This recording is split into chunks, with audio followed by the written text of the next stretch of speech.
मंडळाच्या अंदाज समितीच्या सदस्यांसाठी मुंबईमध्ये 2 दिवसीय राष्ट्रीय परिषदेचं आयोजन केलं होतं। या 2 दिवसीय राष्ट्रीय परिषदेच्या समारोपावेळी शाही भोजनाचा बेत करण्यात आला। या भोजनासाठी एका खासदारावर किंवा आमदारावर तब्बल 4,500 रुपये खर्च करण्यात आल्याचं समोर आलंय। मंगळवारी मुंबईत पार पडलेल्या या परिषदेमधील भोजन चांदीच्या ताटांमध्ये वाढण्यात आलं होतं, ज्यामध्ये विविध पंचपक्वानांचा समावेश होता। चांदीच्या एका थाळीचं भाडं हे 550 रुपये होतं, तर भोजनाचा खर्च 4,000 रुपये होतं। म्हणजेच एका जेवणासाठी राज्य विधिमंडळाने एकूण 4,550 रुपये मोजले।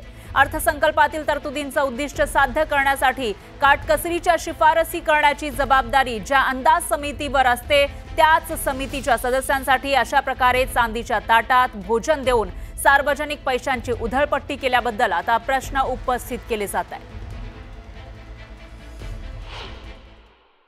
त्या अंदाज समितीच्या बैठकीला हे संशयास्पद अंदाज समितीच्या अध्यक्षांना बसायला नाही दिलं पाहिजे, त्यांच्यावर कारवाई सुरू आहे। पण तुम्ही त्यांना त्यांच्या नेतृत्वाखाली सगळ्या सदस्यांना देशभरातून आलेल्या नशीब सोन्याचा चमचा नाही दिला।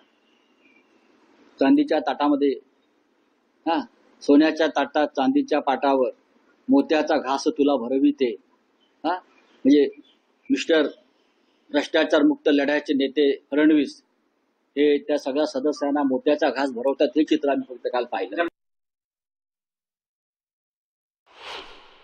चांदीच्या ताटात 4,500 रुपयाचं प्लेट, 550 रुपये चांदीच्या ताटाचं भाडं, म्हणजे 5,000 रुपयेची थाळी काय खालं असं की देण्याची गरज पडली। यामध्ये थोडी तरी शेतकऱ्याप्रती, गरिबांच्या प्रती जोराचा कणव दाखवली असती तर जनता तुमच्या पाठीवर आशीर्वादाची थाप दिली असती, डोक्यावर आशीर्वाद दिला असता। पण ते काही यांच्याकडून होत नाही।